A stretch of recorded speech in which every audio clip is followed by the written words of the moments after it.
IndexedMap is the most useful, but also the most complex of the abstractions provided to us by CW Storage Plus. If you missed the videos on item, which was also an introductory video to storage, and the videos on map, you should go check those out first. I will not be covering again the storage principles or map in general. We're just going to be focused on indexed maps. So watch those first. Index maps are a key value store, a map with multiple indexes. Your contracts can have tables, maps of data, and they can be found and indexed not just by some primary key, but by any number of other keys, which is very useful when you want to find something maybe by token ID, by token owner, by the token state, the token power, whatever. Let's take our token info example again. This has to derive the traits serialize and deserialize above it. I forgot to add that. But just like map and item, it needs to be serializable and deserializable.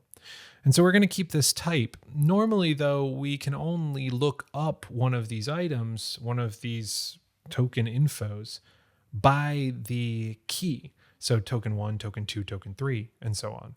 What if we want to look it up by the owner directly? It's not indexed by that. We can't do that with a default map. We want to still be able to look it up by token 1, token 2, token 3 by this identifier, but we also want to be able to look it up by owner. You can create an indexed map by first creating an indexes struct. And this indexes struct uses this multi-index type and establishes what kind of index you want. Again, there can be multiple different types that you use as indices. So the string that is owner is fine. Even though it's not a string slice like your primary key, string is still one of the supported key types. If you're not very familiar with lifetimes, this may throw you for a loop here. You should start getting familiar with lifetimes, but you can try this out without really understanding them and just keep it stick it to lifetime A. For the time being, and stick everything to lifetime A, which is important. Instead of using the constant like config or token info, tokens that we use for maps and items, we're going to declare a function, tokens. And this function will return an indexed map that is lifetime A, has a key that is a string slice just like before, has a token info value for each of those keys, but then also has our token indexes attached. So this indexed map not only is like our map from before where we just had these two items, but now also has the token indexes and needs to specify the lifetime. And it's not enough to just return the type token indexes. That doesn't help. We have to create it. So we take our token indexes type and create a new indexes variable. And within that struct, of course, we have this member owner. And so we have to declare owner, and we do it a new multi-index.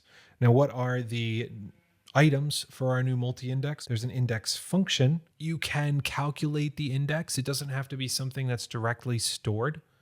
In our case, we take owner, this owner up here, the string, and clone it, and that's the index.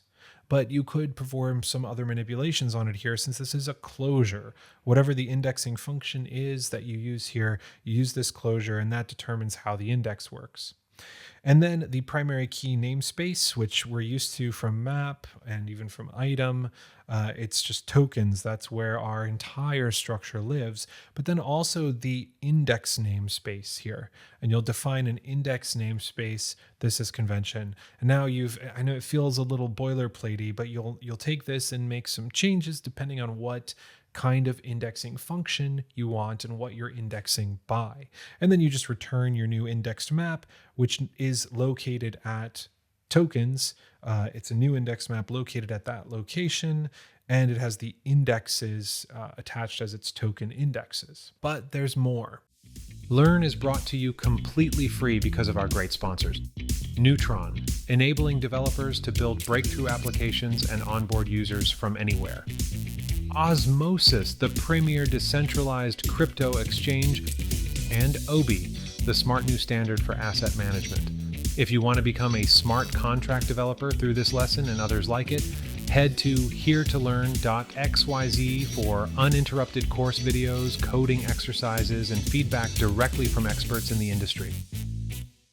But there's more, because internally Storage Plus also needs you to implement a trait called index list for your token indexes, or for whatever you call. Again, this is not a boilerplate name, token indexes, it just matches token info. So whatever your indexed map is called, substitute it in there. And you just really don't change any of this. You might have to come in and make some modifications here, but otherwise, this is what you should implement for just for internal purposes, some boilerplate for your indexed map. And if you get in trouble, copy an existing indexed map and then make the modifications you need to match your own needs. This is one of the areas in CosmWasm where there is currently the most boilerplate dealing with indexed maps. Various frameworks that we'll talk about later work with that a little bit, but you're still going to see indexed maps nakedly implemented throughout contracts all over the place. This is still what I do, and you should be able to understand and use them. Speaking of using them, once you have your indexed map set up, and I'm just going to repeat what the type is of the thing being stored and what the type is of the index itself. So let's say we want to get the owner Bob out. So we get, well, really any tokens with Bob as the owner. Maybe we're enforcing uniqueness somewhere. In this case, we're actually not. There could be multiple tokens with owner Bob. And that makes sense in a lot of contexts. Remember, we have this tokens function rather than that constant we're using in item and map that just gives us back an indexed map. So we get tokens. The tokens variable is now an indexed map, which means that it has this IDX index property that we can call and then specify we want the owner index, and we want to look up the owner, all of the items in the owner index with the prefix, if you will, desired owner. So you could still be using composite keys and things like that here, but you're getting all of the items where desired owner begins with Bob. And then I take a range because I want all the items with Bob, and I'm not handling pagination here. We could handle pagination in case Bob owns 1 million NFTs. And as you're used to seeing, we pass in store, which is my alias for deps.storage. And then we have our bounds, beginning and ending. We don't care right now because we just are assuming Bob only has a few items. Now, this example kind of assumes you can't have Bob something else's, right? You're not going to have Bob but being the prefix to other things. That's normally a valid assumption because the owner will typically be an address, and you don't have addresses that are prefixed by other addresses or like prefixed by sub addresses. So Bob here is just a stand-in for what will be a longer address, whether we are using it in string form as here or with the recommended ADDR type. And in that case, you can continue to use it as normal. So we'd have the neutron 1 or Osmo 1 or Cosmos 1 or whatever you're using, neutron 1, and then our information here. And then, it's fine to do prefix. And so there's a lot of boilerplate here when working with index maps. With this actual usage, it's a little bit less boilerplate, but there's still some to learn. And when you're setting up your indexed map, there's definitely a lot of boilerplate to work with. I'll give you the code from this video as an index map that's token infos by owner and so on, but you'll have to make modifications and updates in order for it to work for our indexed map exercise, Treasure Islands. We've graduated from just a box to a bunch of chests and now to islands that we have to find based on various criteria. We're only looking for islands where there are no murderous natives and things like that in order to find our treasure. So we have to have things we can retrieve sets of islands by that are not just the idea of the island.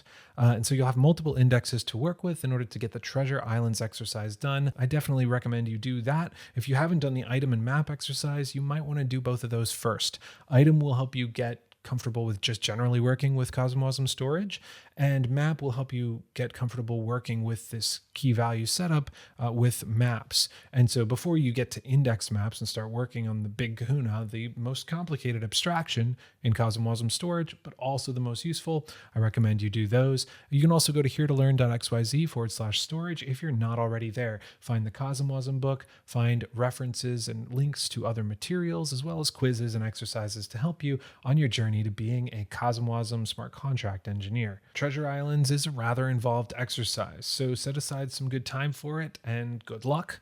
I look forward to seeing how you do.